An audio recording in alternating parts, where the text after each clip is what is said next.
Dizem que ser drag queen é a somatória de várias artes unidas numa grande arte final. Para ser drag queen você precisa ser um pouco de sapateiro, dublador, ator, cantor, estilista e uma série de outras coisas. Na época em que se dizia que drag queen fazia show, uma pessoa transformou essa palavra em outra. Para ela, o show deixou de existir e a partir de então, espetáculos começaram a ser feitos. E dentro da questão da arte, música, jornalismo, política e todas as ramificações que você imaginar, ela conhece e atua. Então hoje, no Vida de Drag, a dona da palavra espetáculo, Leonora Áquila. Nossa! Cara, os dois pés no peito, né?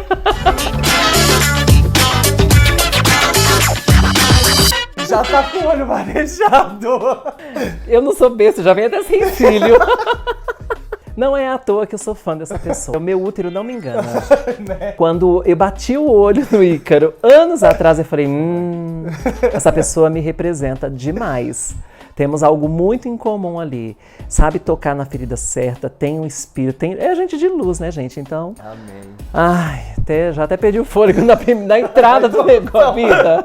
Então, antes de começar, enquanto ela toma o fôlego, vamos aproveitar para falar assim, se inscreve no canal, por favor, ativa o sininho para receber os próximos vídeos, compartilha com os amigos. Eu quero começar falando de vida pessoal primeiro, vamos fazer por partes. Você já disse isso em vários lugares, mas a gente vai repetir de novo sobre como foi a sua infância, como era até então Léo Áquila, como chegou a ser e a questão toda que marcou a sua história aí. Não tem como não se emocionar do apedrejamento do seu bairro para você sair da sua situação que você morava com a família. Ícaro, quando eu ouço alguém falando assim, ai, meus 7 anos, meus 8 anos, ai, se eu pudesse voltar na minha infância. Quando eu vejo alguém falando isso, eu me pergunto, como assim? Por que eu não penso assim? Deus me livre voltar na minha infância. Eu tive uma infância horrível, porque eu desde criança, eu sempre fui uma criança muito afeminada e eu sofri bullying, que hoje chamam de bullying, tá? Nossa, época não tinha nome. Era outro nome, era só agressão mesmo, a vida inteira. E sabe o que era pior? As pessoas achavam legítima aquela agressão, porque viado naquela época, que é um termo que eles usavam, tinha que apanhar mesmo. E eu apanhava todo dia na escola. Eu cresci apanhando na escola. E quando eu chegava em casa, eu tinha que ficar bem quietinha, porque eu morria de medo de tocar no assunto e apanhar de novo em casa. De novo. Porque nós tínhamos, na nossa época, era apanhou na rua, você apanhava em casa também. E o motivo, né? Você apanhou por quê? Porque você é viado? Você entendeu? Eu não sabia como ia ser a reação. Com certeza não seria boa. Tanto que com 18 anos, quando eu me assumi depois de ser apedrejada no bairro... Você se assumiu com 18? Com 18 anos. Foi bem no dia que foi apedrejada. Tanto que quando isso aconteceu... Essa coisa da apedrejada... Tinha uns moleques na rua, tinha uma viela, eu morava no Capão Redondo, que era uma comunidade, que não pode mais falar favela, tá? Era uma comunidade. É ainda. Todo dia que eu voltava da escola, 10h40, 10h45 da noite, que eu saía quase 11 horas da escola, esses moleques sabiam o horário que eu voltava. E todo dia eles ficavam lá pra combinar. Era. Porque eles precisavam se divertir, tadinhos. Né? Então vamos zoar o viado. E aí todo dia eles zoavam com a minha cara. Sabe, todo dia era aquela agressão verbal, todo dia, anos após anos. Eu tô falando desde criança, isso eu já tava com 18. Um belo dia, eles acharam porque eu já não ligava mais, que vai banalizando, né? Aí eu já não ligava mais. Falar viado. Tá. Você é viado? Sou, qual o problema? Naquela época a gente falava sou não, a gente falava que que viado, a gente tinha que negar, até a morte. Só que um dia eles resolveram que só zombar da minha cara era pouco, porque eu já não tava mais me ferindo com aquilo. Acostumei, olha que triste, acostumar com a zombaria. Eles resolveram me apedrejar. Então, quando eu falo que foi apedrejada, tem gente que acha que é força de expressão. Não. Literalmente. Foi literal. E eu cheguei em casa muito machucada, por dentro e por fora. Naquele dia, eu que morria de medo de tocar nesse assunto com os meus pais, e com os meus irmãos, com a minha família, eu resolvi dar um basta. Falava, já tô sofrendo mesmo, eu acabei de ser apedrejada, vou chutar o balde. O que mais precisa acontecer? Vou chutar o balde. Sobretudo porque fazia muito pouco tempo que eu tinha perdido um irmão assassinado na porta da minha casa com 9 tiros. Aquilo já estava pesado demais para mim, porque eu pensei, vou ser a próxima vítima, eu preciso sair desse bairro. Só que meus pais não permitiriam jamais que eu saísse, a não ser que eu fosse viado. Então, ou seja, foi uma libertação em dizer e uma libertação física de poder saber que até então agora você poderia sair dali tranquilo. Sim, aí cheguei em casa, reuni meu pai, minha mãe, meus irmãos, falou assim, sou viado. E por que aos 18? Qual era o seu receio ou medo ou qualquer outro sentimento de ter segurado até os 18? Medo. De que eles não iam... Medo de Deus. Deus? Uhum. Eu tinha medo de Deus me castigar. Eu tinha medo de ir pro inferno. Graças a Deus, hoje eu sou uma pessoa esclarecida e sei que esse inferno eu já estou vivendo, né? Mas o inferno, esse inferno que os evangélicos pregam, não existe, né? Existem outras coisas na minha concepção de espírita kardecista. Mas eu tinha muito medo de ir para o inferno, então eu passei a vida inteira fugindo. Não era medo de contar para os meus pais, era medo de assumir para mim mesma. Eu não queria enxergar aquilo. Então eu tive muitos problemas para aceitar. Eu passei a vida fazendo promessa até os 18. A minha infância e juventude, fazendo promessa, andando de joelho em Aparecida do Norte, ralando todo o joelho, andando de joelho nas igrejas, fiz tudo que você pode imaginar para não ser aquilo. Eu tinha até medo de falar. Deus, não quero ser isso, eu não sou isso. E aí vinha todo aquele reforço das igrejas de que realmente eu estava em pecado. Que eu estava possuído pelo diabo, pelo espírito da pombagira. Eu sei lá o que mais que esse povo falava que ia enchendo a minha cabeça de coisas. Como eu não conhecia outra realidade e eu era uma pessoa ignorante no sentido de falta de conhecimento, pouca vivência, muito jovem, pouco estudo, eu acreditava naquelas coisas, naquelas balelas todas. Eu acreditava. Então aquilo me amedrontava demais. Eu chorei muito até os 18 anos, eu sofri muito porque eu não queria ser aquilo. E quando eu sonhava com homens, então que eu tinha aqueles... sonho é uma coisa que você se desprende. Exato. E vai naturalmente. É a sua natureza gritando. Uhum. E eu sonhava com aqueles atores. Acordava desesperado. Nem vou falar como a gente acordava. Mas enfim. Mas imagina a sensação de culpa somada a isso. Eu acordava me sentindo o próprio Satanás na Terra. Uhum. Porque falava, Deus, eu estava sonhando, me perdoa, não foi culpa minha. Até isso, né? Você começa a acreditar que o sonho também é culpa sua. Sim, será que me possuíram? O demônio me possuiu durante o sono? Como assim? Então, às vezes, você se sente culpado por tudo. Então eu demorei pra me assumir, porque hoje você vê 13, 14, todo mundo falando, sou gay, sou bi, sou não sei o quê. Na minha época não existia isso, no convívio que eu tava ali não dava pra assumir assim. E aí você foi de Capão pra onde? Pro centro de São Paulo? Quando eu saí do Capão Redondo, foi quando eu conheci o meu primeiro namorado. Uhum. Né? E aí eu já saí do Capão Redondo pra casa dele. Foi direto pra casa dele? Foi, e fiquei 6 anos com ele. Desse processo surgiu a Léo Áquila, não? Sim, porque eu tava com 18, com 22 anos. Depois disso eu voltei a visitar meus pais e tal, não sei o que, né? Muita água rolou embaixo dessa ponte. Mas um dia, visitando meus pais, eu estava assistindo um show de calouros do Silvio Santos, que tinha as travestis que iam competir, aquelas glamurosas peles, plumas, muita coroa, muito cristal. Eu era tão pobre que eu falava, gente, eu me sinto um lixo perto dessas meninas. Mas alguma coisa em mim gritava que não era brilho, que não era pluma, era talento. Que o talento... seus pais assistiam, é isso? Você viu com os seus pais? Assistia o Silvio Santos. E dentro do quadro do Silvio Santos tinha aquilo. E eu ficava, meu olho brilhava. Um dia tava eu, meu pai, minha mãe, eu sentada na cama deles, eles dois deitados, domingo à tarde, né? Era o quê? Família brasileira assiste Silvio Santos. Aí elas começaram a dançar e tal, não sei o quê. E comentei assim com a minha mãe, eu falei, não sei por que eu tenho a sensação de que se eu for nesse programa eu ganho. E eu não era trans nem nada, era menino, né?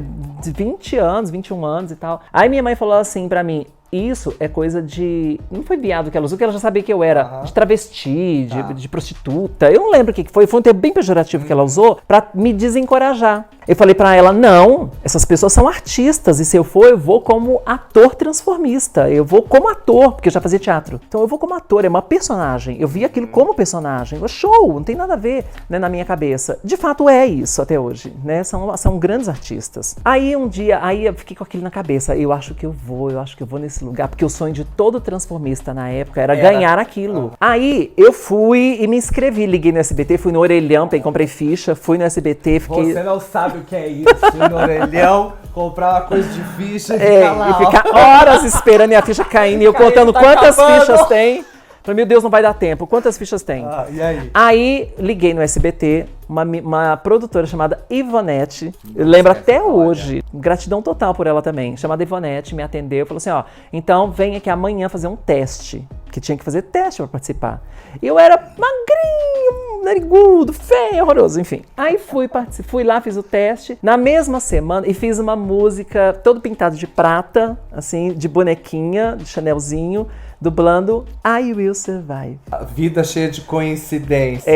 A minha primeira música, Eu Sobreviverei. Aí fiz o teste e tal, e eu nem dormi durante uma semana esperando pra ver se o SBT ia me ligar. Aquilo era tudo ou nada pra mim. Porque aonde mais eu ia me apresentar? Pra colocar pra fora aquela artista que tava nascendo ainda. Um belo dia, não tinha telefone em casa, eu dava o telefone da vizinha. Um belo dia, a vizinha, Léo, o telefone é do SBT. Eu quase morri do coração. Eu só sei que eu pulei um muro de 3 metros de altura, que eu não sei como, pra atender esse telefone, tremendo, nervosa. Alô, é a Ivonete da SBT, Léo, tudo bom? Tudo bem? Vamos gravar esse domingo. Isso era uma quinta-feira. Vamos gravar esse domingo então? Vamos. Menina, eu fiquei mais 3 dias sem dormir. Esperando chegar domingo de manhã, tinha que estar lá 8 horas da manhã no SBT. A gente gravava de manhã e passava à noite. A tardezinha, tipo 6, 7 horas da noite. Então já era no mesmo dia. No mesmo dia. Aí fui e tal, gravei e competi com uma trans maravilhosa chamada Agatha, que já estava acho que na segunda ou terceira vitória, tinha que ter 5 vitórias para ganhar o prêmio. Então 5 semanas. 5 semanas consecutivas, não podia ser derrotada. E ela estava acho que na segunda ou terceira, não me lembro direito, a Agatha, maravilhosa, dublando, não sei lá o que ela estava dublando. E aí eu entrei um frango de magra, seca, feia. Eu não tinha produção, eu tinha comprado um vestidinho num brechó e pintado a cara de prata. Eu não tinha nem peruca, acho que eu pintei meu cabelo de prata, porque eu não sabia me maquiar, não conhecia ladeira por geral 25 de março, nada. E fui competir e ganhei. Mas eu fui pra perder, eu não estava preparada pra ganhar.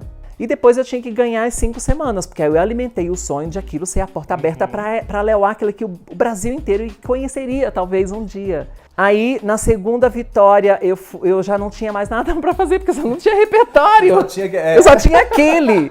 E eu não tinha mais nada. E eu tinha que, no próximo domingo de manhã, estar lá competindo. Sábado à noite, eu ainda não tinha nada pra fazer. Meu Deus. Aí eu falei, eu tenho pó de purpurina. Coloquei um tapa-sexo e pintei o corpo inteiro de dourado e fui lá dublar Carmina Burana Fortuna. E ganhei de novo. Só que aí nesse dia eu conversei com a produção. Eu falei, olha, eu posso me abrir. Eu tinha medo de falar que eu não tinha produção, que eu não era profissional, e eles me cortarem. Porque aquilo era a chance da minha vida. Aí chamei essa Ivonete, falei, preciso muito falar com vocês. Eu não tenho produção, porque eu nunca fiz show. Eu tô na segunda vitória, mas eu não tenho nada pra fazer esses vídeos, que eu vim pelado hoje, pelado, eu usei tempo pelado na época porque eu era menino. Pelado hoje porque eu não tinha nada de roupa, eu não tenho nada. Aí eles falaram, você não conhece 25 de março, gata? Amor. Quando eu cheguei na 25 de março, naquela ladeira Porto Geral, que eu vi aquele monte de peruca, vestido, eu falei, ninguém me segura. Tive a ser. Foi fácil, porque pra mim o mais difícil era a roupa. Olha que legal. Eu tinha tanto talento na época que o mais difícil pra mim era essa roupa. Eu sabia que tinha talento e precisava de roupa. Ali tinha tudo, tecidos, comprei um monte de coisa. Enfim, descobri o Paraíso, descobri a Léo Áquila. E aí nunca mais parei até hoje. E o Áquila veio de onde? Do Feitiço de Áquila. Do filme. E posso te falar? Nunca assisti. Mentira! Até hoje eu não vi. Não, todo mundo me pergunta, eu não vi até hoje o filme, cara. Você só achou bonito o nome, a sonoridade, Áquila. E aí eu pensei, Léo era meu apelido de infância, desde criança. Léo, leão. Áquila, águia. Ninguém me segura. Olha esse nome. E aí, realmente... A força com a visão. A partir daí, muita gente que está nos assistindo tem me acompanhado. Bom, para terminar essa coisa do pessoal... Hoje, olhando para trás, como é a relação com a família, com todo, inclusive com a relação de menino gay para trans? Eu tive que me assumir 2 vezes, né? Com 18 anos foi esse episódio que eu contei pra vocês, que foi um pouco traumático porque meu pai não entendeu. Um irmão ficou sem falar comigo 10 anos, o meu irmão mais novo, que hoje a gente tá carne e unha, mas ficou sem falar comigo 10 anos porque disse que não queria irmão viado. Então foi muito difícil. Eu fui viver praticamente sem família, né? E me virar na vida. Hoje a minha família é maravilhosa. O meu pai morreu tem 5 anos, no dia que eu conheci o Chico. Você acredita? Eu estava com o Chico, nós recebemos uma ligação que meu pai tinha sofrido um infarto e estava no hospital, que era grave e tal, não sei o quê. Mas quando ele morreu, eu já estava bem com ele, né? Porque no meio dessa história toda, mesmo com todas as mágoas, a gente nasce tão forte, a gente quer assim, nasce tão forte que a gente não sabe nem de onde tira essa força. Porque eu saí de casa, olha isso, eu saí de casa praticamente, não pela minha mãe, que minha mãe sempre foi o meu esteio, assim, a minha força. Mas a minha família não aceitou muito bem isso, né? Então eu saí de casa muito desamparada e fui muito enfraquecida para começar uma vida, né? E eu saí de casa prometendo para eles que o dia que Deus me ajudasse, que eu ganhasse algum dinheiro, primeiro que eu ganhasse, eu compraria uma casa para tirá-los de lá. 10 anos depois, eu consegui juntar, na época, 90 mil reais, que era como se fosse 900 mil reais hoje, era muita grana, e comprei uma casa para eles. Ou seja, a promessa continuou firme. Foi firme, foi cumprida, e foi uma história muito linda, um episódio que, só esse episódio de entregar a casa para os meus pais como surpresa, já dá um conteúdo inteiro. Imagino. Mas eu tô tentando simplificar a situação. Depois disso, eu tive que me assumir trans. Porque quando eu me assumi com 18 anos, eu senti que tinha alguma coisa errada em mim. Porque eu não me encantava com nada de menino, eu não gostava de nada de menino. Quando eu colocava uma calça que me deixava muito masculinizada, eu me sentia péssima, eu tinha vergonha de sair. Quando alguém ficava me olhando, eu achava que estava olhando porque eu estava com aquela roupa, sabe? E apesar de todo o preconceito, quando eu me montava, pode xingar do que você quiser. Você se encontrava ali. Pode me xingar do que você quiser, porque eu agora estou empoderada, que é a palavra do século, né? Tô maravilhosa. Aquilo não me agredia mais. Então eu vivi assim, ó, feliz, triste, feliz, triste, feliz. Chega, eu quero ser feliz, só feliz. Ou podemos fazer uma analogia, montada, desmontada. É bem isso, tá? Mas aí eu comecei a perceber por que eu ficava tão feliz montada e quando eu me desmontava, eu estava tão triste. E aí eu comecei a me perguntar, será que eu não sou trans? Porque nada de homem nunca me encantou, nada. E tinha uma coisa que não era a aparência, que era de personalidade. Eu gostava e sempre gostei de ser muito meiguinha, muito delicada. E isso, pra quem é um menino, não combinava. Eu falava, eu sou trans. Até que, quando eu fiz minha faculdade de jornalismo, o meu trabalho de conclusão de curso para eu me formar foi o quê? Um trabalho sobre travestis e transexuais no mercado formal de trabalho. Só que para legitimar o meu discurso no meu trabalho, eu tinha que explicar cientificamente o que era uma travesti, o que é uma transexual, tal. Então fui ler muitos livros de cientistas americanos, de gente que já tinha escrito sobre isso, e cada livro que eu li falava, sou eu. Não, sou eu. Aí tá. Que interessante que você teve essa descoberta através de literatura. Aí eu lia outro livro. Meu Deus, eu não tenho como fugir disso. Eu não tenho como fugir, sou mulher. E aí eu comecei a descobrir, lendo, que não interessa o que o mundo pensa. Eu precisava ser feliz, eu precisava me resolver. Um belo dia, eu tinha perdido a eleição. 2 dias depois, eu estava arrasada, porque eu tinha criado uma esperança, uma expectativa na classe LGBT que ia me eleger, porque eu ia ser uma representante, que eu ia fazer coisas lindas, que eu ia ter essa oportunidade. Na eleição.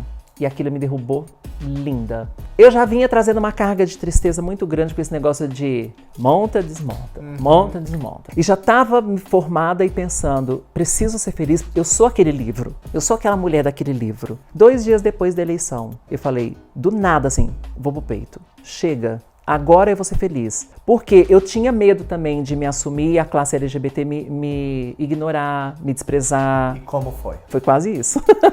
Quando eu coloquei seio, teve até boate que parou de me contratar. Porque não podia contratar travestis. Isso era um conceito que tinha numa boate em São Paulo chamada Gents. Não podia se apresentar travestis. E eu era diretora artística da Gents. Sendo menino ainda. E um dia tinha uma artista muito maravilhosa chamada Caroline Delamarque. Maravilhosa. Um grande transformista, que depois virou trans. E quando ele virou trans, eu peitei a Gents e falei, eu vou trazer. Aí, na época, a gerente da Gents falou pra mim, se você trouxer, você vai pagar o cachê. E eu paguei. Porque eu não via a diferença. A arte, sempre era arte. Lógico. Nunca vi essa diferença. Defendi, fui lá. A Caroline Delamarque não sabe disso até hoje. Vai ficar sabendo nesse vídeo. Nunca falei. Gente. Nunca falei. Sabe pra quê? Porque eu nunca falei? Pra que ela não se sentisse desprezada. Mas isso aconteceu comigo depois. Então, eu ia perguntar, e você? Você se sentiu desprezado? Não só na questão da gente, mas da comunidade em si, depois que você colocou o peito? Me senti bem deprimida depois. Eu falei, acabei com a minha vida. Porque eu dependia exclusivamente da classe LGBT para viver. Eu era uma artista da classe LGBT, eu sempre levantei essa bandeira. Então, eu vivia embaixo dessa bandeira. E aí, quando eu coloquei seio, eu comecei a ser ignorada em shows, em eventos, não, trans não, travesti, e eu comecei a perder trabalho. E isso mudou também a sua concepção do que é a comunidade LGBT? Uma concepção que eu já tinha, né? Só selou, só assinou embaixo de que é uma classe completamente desunida, que é uma classe completamente hipócrita. Nós somos uma classe, eu me incluo, nós somos uma classe hipócrita, né? A gente tem um monte, eu posso enumerar várias hipocrisias da nossa classe. Uma delas é de achar que travesti é inferior, que é a que mais me atinge hoje, né? A minha sorte ou luta é que eu batalhei muito para ser muito mais do que essa hipocrisia, né? Me mantive na televisão porque heterossexuais estavam envolvidos na minha vida profissional. Porque o dia que eu perdi o emprego na televisão, foi um gay que me mandou embora. Jura? Juro. Nunca contei isso pra ninguém também. Mas a primeira vez que fui mandada embora de uma emissora foi porque um gay entrou para dirigir o programa. E disse pra mim que ia me dispensar porque queria trazer um pouco mais de credibilidade pro programa. Que eles iam contratar uma repórter mulher. Então eu tive que aguentar tudo isso. E normalmente eu ficava calada. Sabe por que eu ficava calada?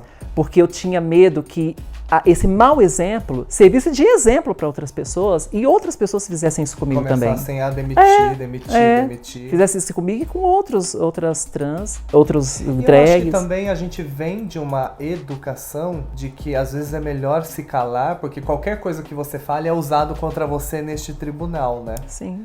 Tô falando lá atrás, hoje não, mas a gente cresceu tendo que engolir muito sapo, né? Pra poder sobreviver. E não eu tinha medo de mostrar também como eu era desprestigiada, entendeu? Eu tinha medo de falar, poxa, me mandaram embora porque eu sou gay, porque eu sou travesti, porque não sei o quê, e as pessoas pensarem, mas é mesmo, entendeu? É um lixo mesmo. Começarem a deixar de ver o seu talento enquanto jornalista e começarem a focar somente no que era a sua orientação sexual ou o que você era, independente de qualquer coisa. Exatamente. E eu passo por isso ainda hoje, né? Passa, só que de uma maneira muito velada, é como dormir com o inimigo, porque hoje em dia ninguém fala.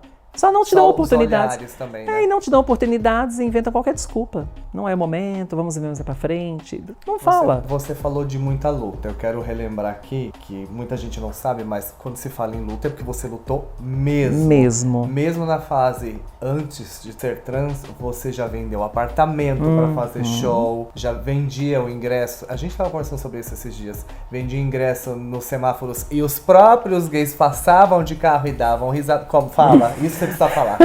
Pois é, gente. Essa é outra hipocrisia. Porque como é que a Léo Áquila multimídia nasceu? Primeiro eu fui lá no Silvio Santos e ganhei o troféu de 5 vitórias, que é um troféu que é o único troféu que eu guardo até hoje com muito carinho, porque foi realmente um start. O divisor de águas. Foi. Antes eu não era nada, ninguém. Depois daquilo eu virei artista, né? Eu falei, olha como eu sou artista. E o Brasil inteiro começou a me contratar. Até que aquele ápice, que eu não sabia como é que entendia a mídia, eu achava que eu ia ser aquilo pra sempre. 3 meses depois eu comecei a perceber que acabou. Aí manteve o meu talento mesmo, eu me mantive por talento só. E falava, não, eu preciso de uma estratégia que vai me manter, que vai me trazer de novo pra mídia e que vai me consagrar. Aí eu tinha lido a história do Elimar Santos, o cantor, que tinha feito isso no Rio de Janeiro. Vendeu um apartamento, ele alugou Canecão no Rio de Janeiro e lançou um CD. Eu falei, vou fazer isso também, porque eu tinha um apartamento, era a única coisa que eu tinha na vida, não tinha mais nada. Meu Deus. Falei, vou vender esse apartamento e, que louca, vou vender esse apartamento e vou fazer um show no Palace. O Palace era o ápice de São Paulo. Naquela época, se você só era artista... Se fizesse o Palace. Se fizesse o Palace. Era coisa pra Roberto Carlos, na época. Era gente grande, super elite. Aí eu cheguei no Palace e perguntei, quanto é pra alugar a casa? Amo! Eles me deram um negócio impresso. R$25 mil. Eu achava que aquilo era uma piada. Falava, gente, R$25 mil é um apartamento. Voltei pra casa com aquele papel na mão, fiquei naquele apartamento olhando aquelas paredes vazias, pobre, pensando, tô lascada na vida. O que eu faço? Falei, é tudo ou nada. vou vender esse apartamento e vou bancar esse show. Vendi o apartamento, voltei no Palace com o dinheiro e falei, toma, eu quero tal dia, 11 de maio de 1999, é essa data que eu quero. Eles pegaram o pagamento, assinaram o contrato, tudo certinho. Uma semana depois o Palace me liga, a gente quer te devolver o dinheiro porque a gente não quer um show de transformista aqui. Eu falei, não, que bom, porque o que eu quero é mídia, então vocês me devolvem o dinheiro, eu ainda vou pôr na mídia que vocês são preconceituosos. Foi aí que começou no Brasil esse negócio de lutar contra o preconceito, porque não existia isso. Eu nunca ouvi falar daquilo até então. De ir atrás dos direitos. Mas eu falei, vou usar até como estratégia, porque eu tô querendo alugar, pagar, fazer um show artístico pra ter mídia, pra me manter na mídia. Eles não querem. Quando eles viram que eu ia levar aquilo adiante, que eu tava disposta a fazer daquilo um estardalhaço, eles falaram, tá bom, a gente vai fazer, tal, não sei o quê. Enfim, eu fiz o show. Lotou. Mas lotou aquela casa no tanto. E mesmo assim ainda fiquei com 30 mil reais de dívidas. Passei 5 anos trabalhando para pagar. Só que no ano seguinte eu resolvi fazer outro show no Tom Brasil. Porque eu tinha medo, sabe, tipo artista de uma música só, eu não queria artista de um show só. Falei, não, fiz Palace, agora eu sou Léo Áquila, eu vou fazer Tom Brasil. Aí fui lá, 18 mil reais, aluguei o Tom Brasil. Não tinha dinheiro porque ainda estava pagando a dívida do Palace. Meu Deus. Aí o que eu fiz? Liguei para Érica Palomino, que escrevia para a Folha de São Paulo. Contei a história para ela e falei, o que eu preciso? Que você dê uma nota na Folha. Olha como eu era estrategista. A Érica Palomino deu uma notinha desse tamaniquinho no canto. Acho que ninguém nem viu aquilo. Mas eu sou muito esperta. Eu peguei aquela notinha da Érica Palomino, que tinha a assinatura da Folha de São Paulo, fiz 500 mil xerox daquilo e tinha meu telefone para contato e comecei a distribuir aquilo num farol da Henrique Schalman com a Rebouças. E eu ficava fazendo plantão ali, distribuindo aquilo. E batia nos carros, dava o panfleto, falava, olha, eu sou uma artista, eu tô fazer um show, preciso vender os ingressos para pagar a casa e tal. Vendi 3 mil ingressos. E fiz o show no Tom Brasil. Mesmo com muitos gays dando Só que quando eu tava distribuindo aquilo, que era gay que passava e me via fazendo aquilo, debochava de mim. Hétero comprava o ingresso, o gay debochava. Não todos, tá, gente? Teve muito gay que foi, óbvio, mas eu tô falando assim, em linhas gerais. Não se espera de nenhum gay fazer isso com a surpresa. Um gay já ia me surpreender, né? Exato. Enfim, mas as únicas pessoas que debochavam de mim, que me achavam penosa por estar num semáforo vendendo o ingresso do meu show, eram os gays. E aquilo me machucava muito. Quer dizer, a gente vem sendo machucado desde sempre, por tudo, por essa classe. É outra hipocrisia dessa classe. Mas eu lotei a casa, e depois que eu lotei a casa, aí tava todo mundo falando, nossa, a Léo Áquila lotou o Tom Brasil. Nessas horas é assim. Mas na hora do ingresso no farol, zombava da minha cara. Mas enfim, lotei o Tom Brasil, foi maravilhoso. Ali eu comecei a me consagrar, que as pessoas viram que eu não estava de brincadeira. Foi aí que eu vou fazer jus ao seu discurso da abertura desse vídeo. Foi aí que a primeira drag queen no Brasil transformou o que era ferveção em profissão e transformou o que era show em espetáculo. Obrigada pelo reconhecimento. Mas não tem como. E desde aquele momento você começou a viajar com espetáculos que não eram vistos no Brasil, de 40 minutos, com coisas que inflavam, efeitos de magia, Hoje as pessoas viajam com 2 bailarinos e olhe lá, eu viajava com 25. Exato. Chupa. Só quem viveu e viu.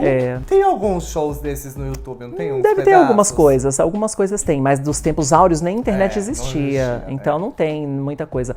Mas eu locava 2 ônibus para viajar com a minha equipe. Olha isso. E todo mundo conseguia ganhar dinheiro, eu sobrava meu cachê, eu pagava todo mundo, ainda sobrava pra mim. Como é que hoje a gente tá passando essa necessidade toda? Então já vou aproveitar essa deixa pra perguntar algumas coisas pra terminar esse bloco todo. O que foi ser drag queen pra você? O que a Léo fez na sua vida, a Léo Áquila? A Léo Áquila é meu esteio, é minha grande paixão de vida. Aquele Léo Áquila, vamos usar esse termo para as pessoas se contextualizarem. O Léo Áquila foi a grande pessoa que me encorajou para virar a mulher que eu sou. O Léo foi que abriu as portas para Leonora existir. O Léo me empurrou para um mundo que me transformou numa pessoa muito mais forte, porque eu preciso de força para aguentar o que eu aguento, muito mais corajosa, porque sem coragem eu não faria isso, mas acima de tudo muito feliz. E sobre o futuro das drag queens e dos shows, o que você tá vendo, vivendo, o que você acha que a gente vai se tornar mais para frente? Há uma mutação gigante, assim, as coisas vão mudando, né? Faz 25 anos que eu falo que eu não entendo muito esse bate-cabelo. 25 anos. Aí, eu fiquei uns 12 anos batendo naquela tecla. Todo mundo só bate cabelo, todo mundo faz o mesmo show, tudo é a mesma coisa, tudo mesmice. Uma hora isso vai dar merda. Uma hora a gente vai ser desrespeitado, banalizado, mesmice. Aconteceu. Hoje tá todo mundo tendo que se reinventar. Ainda tem bate-cabelo? As melhores sobreviveram, mas não é o suficiente mais. Tá todo mundo percebendo, 25 anos depois, que só bater cabelo não resolve mais. Só ser bonita não resolve mais. Cadê o seu talento? O que você faz? Aí todo mundo começou a cantar. Você entendeu? E você já cantava. Eu lancei meu primeiro CD. Jimmy, você... Eu fui a primeira drag queen brasileira a lançar um CD cantado. Era uma bosta, era o Tô Louca. Chamava... Mas eu fui. Maravilhosa, amo. Era péssimo. Não ouçam. Aí que ela vai ouvir isso. Não, nem tem. Acho que nem tem. Mas assim, era ruim. Mas eu precisava, a gente não tinha espaço. E eu precisava de algum jeito garimpar esse espaço. Eu fiz o que eu pude na época. Porque as boates não deixavam a gente cantar. Você sabe que até hoje eu tenho que brigar quando eu quero fazer um show cantando? Mentira. Até hoje. Mas por que isso? Qual a desculpa? Eu acabei de cancelar um show no interior de São Paulo porque ligaram pro Chico falando o quê, vida? Não, a gente quer que ela duble. Eu falei, agora eu sou cantora. Mudou faz tempo já. Já faz 5 anos que eu não faço mais show dublando. Já começa por aí. Fazendo Eu sou compositora. Princesinha da Favela tá com uma porrada de visualização e é uma música linda, tocante, maravilhosa. Eu compus. Genuína, letra e melodia. As pessoas não respeitam isso. Eu liguei pra essa pessoa que falou pro Chico que não queria que eu cantasse e cancelei o show. Perdi uma grana, mas acima de tudo eu me impus. Claro. Às vezes existem, a gente sempre fala, existe dinheiro que não vale a pena ser ganho. Imagina naquela época. Se hoje ainda encrencam com a gente cantar, aceitam quem já nasceu cantando. Tipo a Pablo Vittar já nasceu cantando. Ela não fez show de dublagem. Glória já veio cantando. Então, já começaram e pegaram uma outra era também. Né? Na minha época, transformista tinha que ser tipo vedete. Ai, Elisa Mascara podia dizer isso, é que ela faleceu. Mas ai da transformista que viesse sem meia, sem luva, tinha todo um protocolo que você tinha que cumprir. Conjunto de regras pra poder subir no palco. Mas a gente não podia cantar. Era tipo uma aberração. Tipo, ela tá cantando, dublagem tinha muito valor comercial naquela época. Então eles não queriam saber de... Então nunca me deixaram cantar. Por isso que durante muito tempo eu não conseguia evoluir como cantora, não tinha onde cantar. E você sempre teve a música como paixão? Sempre. Tá na minha alma. Só que tem uma coisa, né? Desde criança que eu arriscava os meus que as pessoas conhecem como falsetes. Os meus agudos, que é a minha voz de cabeça. E isso me acompanha até hoje. Tanto que agora eu posso me dar o luxo de colocar, de pincelar essas coisas líricas nos meus shows. As minhas aberturas são sempre... Eu sempre entro cantando ópera. A gente conversou também sobre isso, que você falou que agora você tá se encontrando como cantora, de descobrir a voz, agora. o tom, depois de exercícios e tem uma coisa de identidade. Eu nunca achei que essa voz combinava com a mulher que eu sou por dentro. Mentira! Então aquilo virou um bloqueio na minha vida. Eu queria ter uma voz aguda, uma voz que não era minha. E que as pessoas falam, uma vez uma professora falou pra mim, não usa porque você é falsete, soa falso. E eu acreditei nela, como eu fui tola. Mas é inexperiência, né? Porque hoje, depois que eu conheci o maestro Marconi Araújo, que é da Cláudia Raia, de todo mundo, maravilhoso, ele que falou assim pra mim, como assim? Imagina você tem um pote de ouro na garganta e eu vou te ajudar. Aí eu tenho outro divisor de águas, que é a música Belíssima, do meu clipe Belíssima. Que a música em si não é nada demais, mas no final eu mostrei uma coisa que as pessoas não conheciam, que é um agudo, uma coisa maravilhosa, que todo mundo que ouviu e ouve sabe reconhecer, que fala, olha, no final só. Oh, que maravilhosa. Mas ali tava meio pote de ouro, e eu vim lapidando isso, lapidando. Poxa, agora recentemente eu me apresentei na faculdade Carlos Gomes, que é a faculdade que eu estudo música hoje, para a faculdade inteira, para a reitoria, para todo mundo cantando Ave Maria de Gounod. Ah, que lindo. Com orquestra. Quando eu acabei de cantar, eu desabei chorando, porque era meu sonho desde criança. Ninguém entendia aquele choro, mas eu e Deus. Passou um filme, né? No meio da música, minha voz já embargou. Eu falei, eu não posso chorar, eu tô cantando uma ópera, eu não posso chorar. Quando acabou a ópera, eu desabei. Foi igual no meu casamento com o Chico, que eu também entrei cantando uma música muito linda da Tarja Turunen. E que também me remeteu a esse momento de falar, olha, no meio da passarela até o altar, eu cantando aquela música com aquela voz aguda, maravilhosa, me veio um pensamento falando, nossa, me falaram um dia para não usar essa voz. E olha eu aqui cantando pro meu marido. Uma música linda, uma voz linda, tudo lindo. Então hoje eu me descobri. A Léo Áquila, quem fala assim, você não nasceu para cantar, gente, esquece, se fecha, engole, porque existe uma outra Léo Áquila agora que vocês vão começar a conhecer. Ai, que delícia! E não para de estudar nunca, né? Não pode. Quem canta não pode parar de estudar, né? Porque a Bibi Ferreira, com 90 anos, estava fazendo aula de canto. Cruzei com ela numa aula. Porque ela falou pra mim, nunca, porque você para de estudar um mês, a sua voz já não é mais a mesma. Porque é muscular, né? É igual parar de treinar, sua perna murcha. E você também já vem de um background de sempre ter estudado, né? Eu tô na minha quarta faculdade. Exatamente isso que eu ia falar. Quarta? Eu fiz marketing, depois eu fiz jornalismo, na Embi Morumbi, as duas. Depois eu fui pra PUC, fiz uma pós-graduação em política e agora eu tô fazendo música. Gente, e qual é o próximo passo? Quero fazer psicologia, teologia e depois eu quero fazer um doutorado ainda. Tá, meu amor. Eu não paro de estudar, né? Mesmo quando eu não tô numa universidade que eu estou agora, eu tô estudando, eu tô lendo, eu tô buscando, porque a gente precisa evoluir.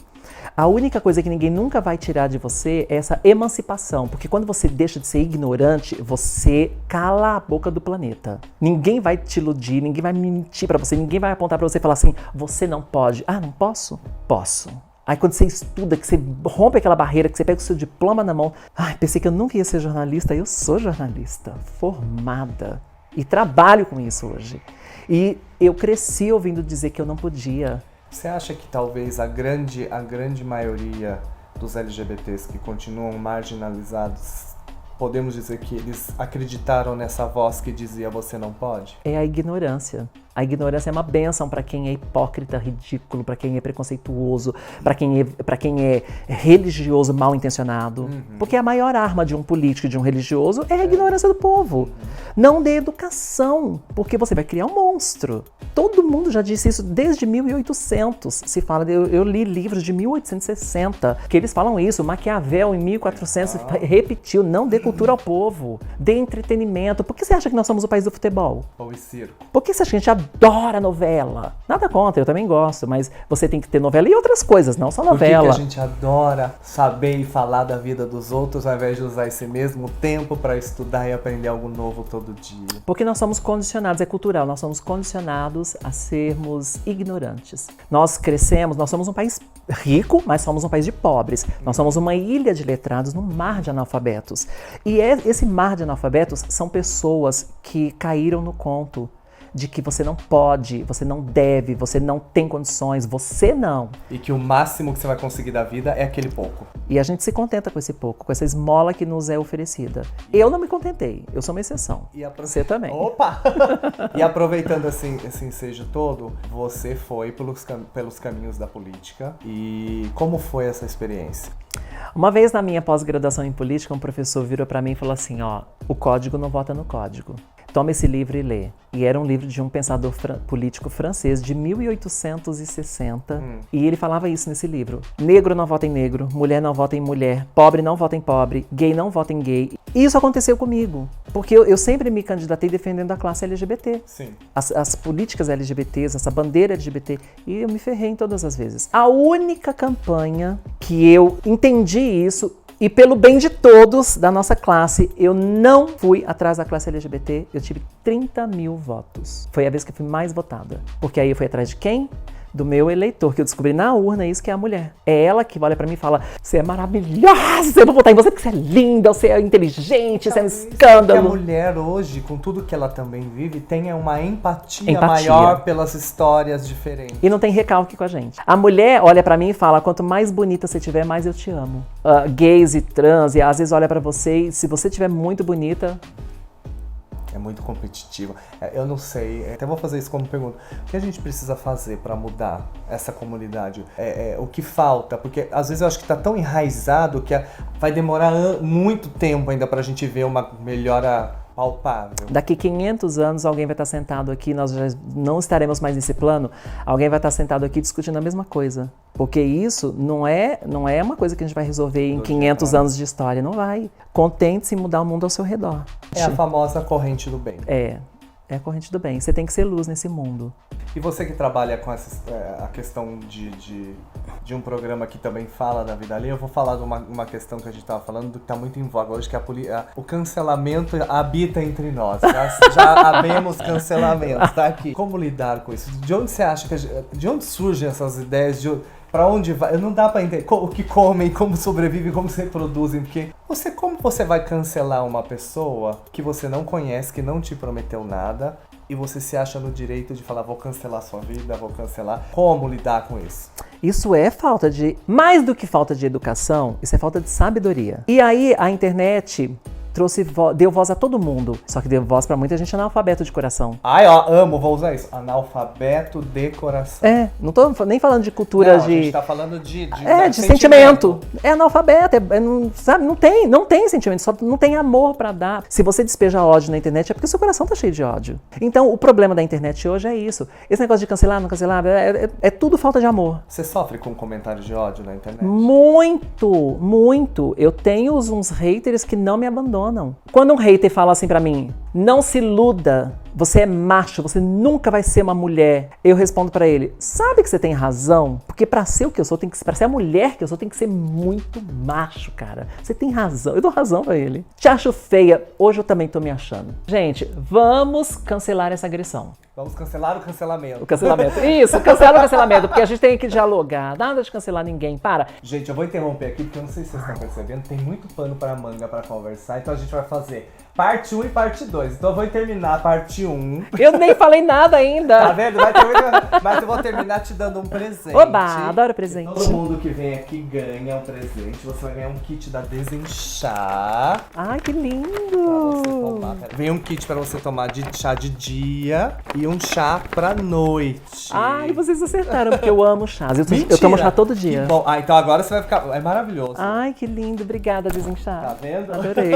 Ó, presentão, hein? De verdade. Pra gente terminar esse primeiro vídeo, eu queria que você deixasse uma mensagem. Vou retomar aquilo que a gente falou. Nós crescemos em uma comunidade que aprendeu e abaixou a cabeça por você não pode, então tá bom, eu não posso, então é na margem que eu vou viver. Pra essas pessoas, fala a sua mensagem pra gente terminar esse vídeo com essa mensagem. Eu teria duas maneiras de falar isso. Uma maneira é sendo toda manhosa, carinhosa, lúdica, mas às vezes a gente precisa de um tapa na cara, sabe? A gente precisa de um chacoalhão. E tem uma frase que norteia a minha vida, que é um alicerce pra mim também, que é: não se iluda, ninguém sentirá pena de você. E essa frase mudou a minha vida, porque foi ali que eu comecei a entender que ou eu vou fazer ou ninguém vai fazer. Porque o que todo mundo quer é que alguém faça pra si. Ai, alguém vai me ajudar. Não vai. E isso vem em grande parte do cancelamento. Porque as pessoas creem que aquela pessoa que elas idolatram vai fazer por elas o que elas não fazem por elas mesmas. Exatamente. Ai, você me representa. Então é assim, ó, sai da zona de conforto, cara. Porque pra você ter um amanhã melhor, você tem que fazer alguma coisa diferente. Se você quiser um futuro diferente, o que você tá fazendo de diferente? A mesma coisa? Sentar e esperar? Você pode. Não vou dizer o que depois disso. Só dizer que então encerramos essa primeira parte, que a gente tem muita coisa para conversar, tem muita coisa que eu quero perguntar ainda. Então muito obrigado por ter chegado até aqui no vídeo. E aguarde que semana que vem vai ter a continuação e o final dessa conversa que tá, ó, maravilhosa. Maravilhosa. Eu vou vir com o maior prazer.